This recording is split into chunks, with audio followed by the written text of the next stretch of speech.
시청자 여러분 안녕하십니까? BOE 모닝뉴스 시작합니다. 국제사회가 불법 선박간 환적 등 북한의 제재 회피 활동 감시를 강화하고 있는 가운데 뉴질랜드도 해상 초계기를 파견했습니다. 최근 캐나다와 호주 등도 초계기와 호위함 등을 한반도 인근 해역으로 보내고 있는데 뉴질랜드의 초계기 파견은 이번이 세 번째입니다. 김시영 기자가 보도합니다. 뉴질랜드 국방부는 19일 보도자료에서 유엔 안보리 대북결의 이행을 지원하기 위해 공군 소속 P3K2 오리온 해상 초계기를 배치했다고 발표했습니다. 이 초계기는 일본 가데나 공군기지에 주둔하며 석유와 석탄 등 제재 대상 물품의 불법적인 선박간 환적 등 북한의 제재 회피 시도를 탐지하고 저지하는 임무를 수행하게 됩니다. 대북 제재 이행 감시를 위한 뉴질랜드의 초계기 실전 배치는 지난 2018년 9월과 지난해 10월에 이어 세 번째입니다. 미국과 캐나다, 호주, 뉴질랜드, 일본, 영국, 프랑스 등 7개국은 2017년 채택된 유엔 안보리 결의에 따라 북한 선박의 불법 환적 등에 대한 해상 감시 활동을 벌이고 있습니다. 구체적으로는 미국 해군 소속 알레이버크급 이지스 구축함 라파엘 페럴타함이 지난달까지 6개월 동안 서태평양 지역 해상 대북 제재 이행 감시 임무를 수행했고, 영국 해군도 2018년부터 호위함 몬트로스호, 아르기호, 서덜랜드호 등을 동북아 지역에 6차례에 걸쳐 전개해 대북 감시 작전에 동참했습니다. 캐나다는 지난 6일 네온 작전으로 명명된 대북 제재 위반 감시 군사 활동을 위해 해군 소속 위니펙 호위함과 사이클론 해상 작전 헬기를, 또 호주 국방부는 지난달 올해 두 번째로 P8A 포세이돈 해상 초계기를 배치한다고 발표했었습니다. 브루스 클링너 헤리티지 재단 선임연구원은 이 같은 국제적 공조가 북한의 유엔 결의 위반을 저지하기 위한 것이라고 밝혔습니다. 하지만 이런 노력에는 한계가 있다면서 제재 위반 선박에 직접 올라가 수색을 하거나 공해상에서의 문제의 선박을 납포할 수 있는 법적 권한이 없다고 지적했습니다.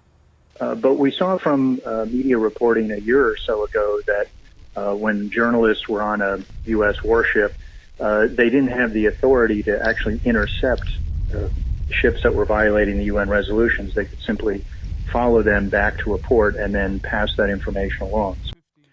유엔 안보리 대북제재위원회 전문가 패널은 지난달 공개한 중간 보고서에서 신종 코로나 바이러스로 인한 국경 봉쇄에도 불구하고 북한은 여전히 선박 간 환적을 통한 불법 정제유 수입과 석탄 수출을 통해 제재를 계속 회피하고 있다고 밝혔습니다.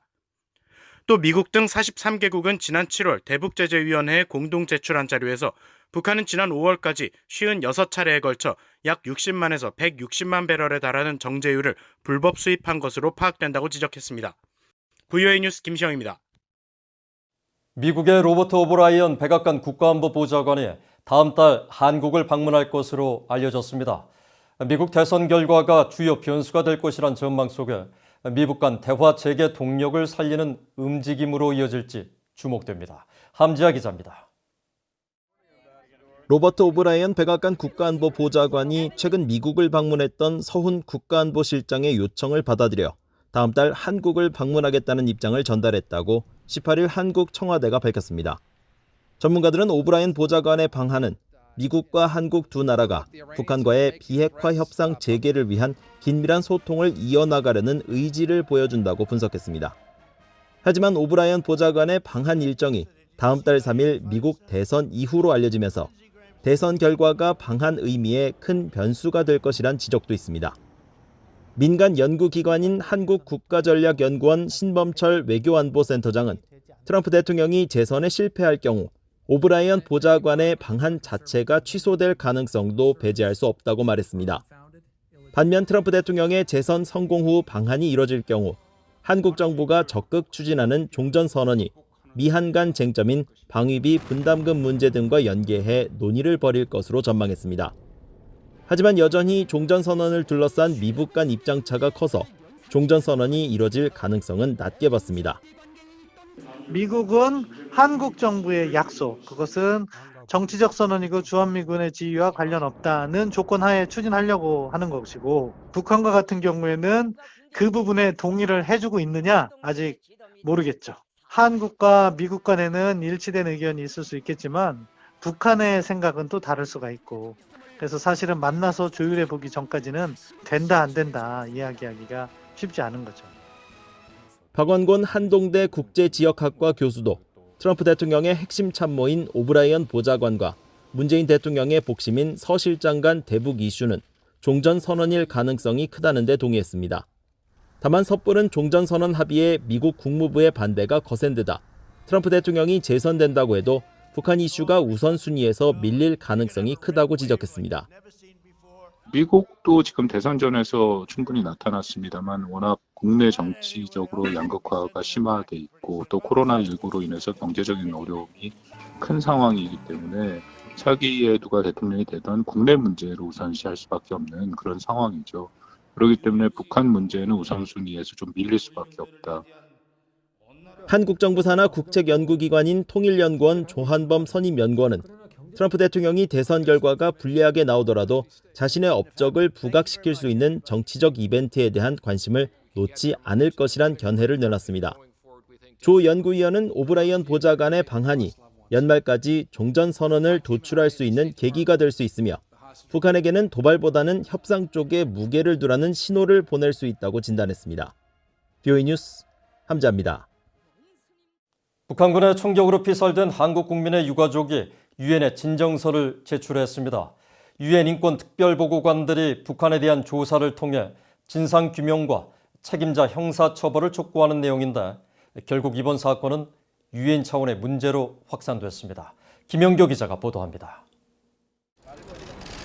인권조사기록단체인 전환기 정의워킹그룹은 북한군 총격에 의해 살해된 한국인 희생자 유가족의 동의 아래 사건에 대한 진상규명과 책임자 처벌을 북한에 촉구하도록 요청하는 진정서를 유엔에 제출했다고 밝혔습니다.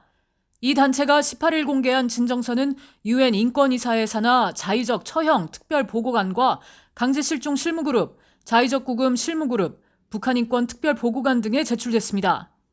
진정서는 북한이 재판 없이 한국인을 처형한 건 세계 인권선언과 자유권 규약에 보장된 생명권과 신체의 안전 공정한 재판권을 침해한 것이라고 밝혔습니다.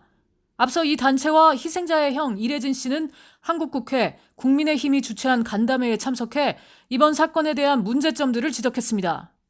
국제인권법 관련해서 이번에 이제 북한군에 의한 이제 우리 해수부 공무원 특별 총살은 당연히 이제 그 인권법에 나와 있는 생명권과 그리고 신체 안전 등 다른 이제 주요 인권들 보편적인 인권을 침해한 중대한 이제 사태를 할 수 있습니다. 진정서는 또 총살 전 6시간 동안 북한군이 한국인을 바다에서 건지지 않은 채 취조하고 한국 정부나 가족에 알리지 않은 건 자의적 구금과 강제 실종, 고문에 해당된다고 지적한 데 이어 이번 사건의 진실 규명을 위해 한국 정부가 북한의 조사를 요청할 것도 촉구했습니다. 저는 동생의 문제가 아닌 국민의 한 사람으로서 진실 규명과 재발 방지에 대한 입법화와 특별법이 만들어져서 더 이상 이런 비극적인 만행이 근절되도록 힘을 보태고자 합니다. 유가족을 대신해 진정서를 제출한 전환기 정의워킹그룹은 북한의 한국인 살해와 고문은 전쟁 범죄에 해당되고 북한이 신종 코로나 바이러스를 이유로 즉격 총살 명령을 내린 건 민간인에 대한 광범위하고 조직적인 잔악행위인 반인도 범죄에 해당된다며 책임자는 북한 법원이나 한국 법원에서 형사처벌이 가능하다고 설명했습니다. 토마스 오에아 퀸타나 유엔 북한인권 특별보고관은 사건 직후 VOA와의 인터뷰에서 한국인 피살 사건에 대해 김정은 북한 국무위원장이 미안하다고 한 건 사과라고 볼 수 없다며 당시 총격을 가한 군인과 고위 당국자가 책임을 져야 한다고 말했습니다. 이런 가운데 북한 당국에 장기간 억류된 후 혼수 상태로 미국에 돌아온 직후 사망한 미국인 대학생 오토 원비어의 부모가 피해자의 형 이래진 씨에게 편지를 보냈습니다. 원비어 부모는 자신들도 김정은 정권의 같은 거짓말과 끔찍한 인권유린의 희생자라면서 그들에게 맞서 일어서는 게 중요하다고 강조했습니다. BOE 뉴스 김현교입니다. 호주의 로이 연구소가 19일 발표한 2020년 아시아 파워 인덱스에서 북한의 포괄적 국력을 아시아 지역 26개국 가운데 17위로 지난해보다 낮게 평가했습니다. 이 연구소는 경제 역량과 군사 역량, 위기 극복력, 미래 자원 등 4개 지표와 경제, 외교, 국방, 문화적 영향력 등 4개의 영향력을 평가해 포괄적인 국력을 산출했는데 북한은 100점 만점에 12.3점을 얻는 데 그쳐 지난해 16위에서 한 단계 떨어졌습니다. 특히 외교적 영향력 항목의 경우 미북 비핵화 협상 교착 등의 영향으로 지난해보다 8.3점이 하락해 이 분야 순위는 16위에서 올해 23위로 크게 떨어졌습니다. 북한은 군사력에서 아시아 지역 6위로 높은 순위를 기록했지만 경제관계와 문화적 영향력에서는 아시아 지역 최하위인 26위에 머물렀습니다. 한편 이번 포괄적 국력에서 1위는 81.6점을 받은 미국이 차지했고 2위는 중국, 한국은 31.6점으로 세계 7위를 기록했습니다. 한국국방과학연구소가 고체연료 탄도미사일 기술에서 남북한의 기술 격차가 20년에서 절반 이상 단축됐다고 평가했습니다. 남세규 국방과학연구소장은 20일 한국 국회에서 열린 국정감사에서 고체연료 탄도탄이나 미사일 쪽은 한국이 20년 앞서 있었다고 생각했지만 북한의 열병식을 보고 이 격차가 절반 이상 단축됐다는 생각을 했다고 말했습니다. 고체연료를 사용한 미사일은 기존 액체연료 미사일에 비해 발사 준비 시간이 크게 단축되는 것으로 알려져 있으며 이날 남 소장도 고체 미사일 발사 준비 시간이 10분에서 15분이면 가능하냐는 질문에 그렇다고 대답했습니다.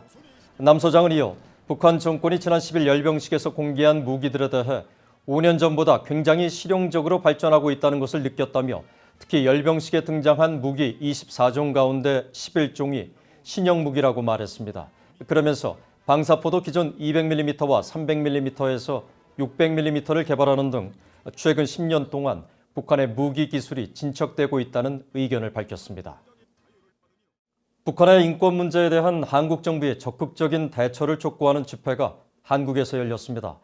북한 인권단체인 북한 주민도 대한민국 국민이다와 한반도 인권과 통일을 위한 변호사 모임은 19일 서울에서 공동 개최한 집회에서 한국 정부가 조속히 북한인권재단 이사 추천 등 북한 인권 개선에 대한 노력을 기울여야 한다고 지적했습니다.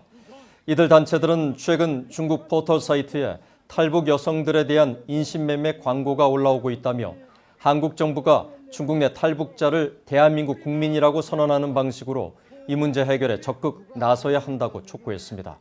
한편 이날 참가자들은 한국 정부가 북한 인권을 소홀히 다루는 사이 한국 공무원 피살 사건이 발생한 것이라면서 이 문제에 대한 대책 마련도 촉구했습니다. 이상으로 BOE 모닝뉴스를 마칩니다. 시청해주신 여러분 고맙습니다.